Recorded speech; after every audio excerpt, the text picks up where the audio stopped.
আজ আমাদের মতো হাজার হাজার মুক্তিযোদ্ধারা সমাজের চোখে সমালোচিত। এই দেশের মুক্তিযোদ্ধাদের নিয়ে চলছে টানা হেঁচড়া। এভাবে বেঁচে থাকা যায়? আত্মহত্যা করাই একমাত্র শ্রেয়। না চাচা, আপনি এই কাজ করতে পারেন না, কারণ আপনি জাতির শ্রেষ্ঠ সন্তান। আপনারা দেশ স্বাধীন করেছেন। কি আর করব বাবাজি, আজ আমাদের মতো হাজার হাজার পুঙ্গ মুক্তিযোদ্ধারা জাতির কাছে দেশের কাছে বোঝা হয়ে দাঁড়িয়েছে।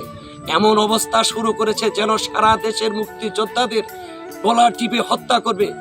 ৩০ লক্ষ শহীদের রক্তের বিনিময়ে দেশ, ২ লক্ষ মা বোনের ইজ্জতের বিনিময়ে দেশ স্বাধীন হয়েছে।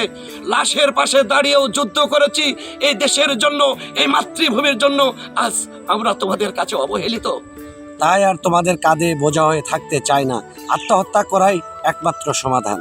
না কাকা, আপনারা যারা দেশ স্বাধীন করেছেন তাদের দ্বারাই আত্মহত্যা শোভা পায় না।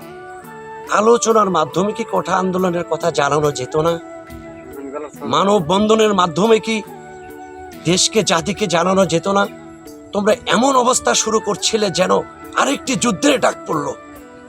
আমরা যখন 1971 সালে মুক্তিযুদ্ধে ঝাঁপিয়ে পড়েছিলাম, সম্মুখ যুদ্ধে যখন আমরা লিপ্ত হলাম, আমার পাশে থাকা জহির, হঠাৎ একটি গুলি এসে জহিরের ডান কবজি উড়িয়ে নিয়ে চলে গেল। তীরের মতো তার দেহ থেকে রক্ত বের হচ্ছিল।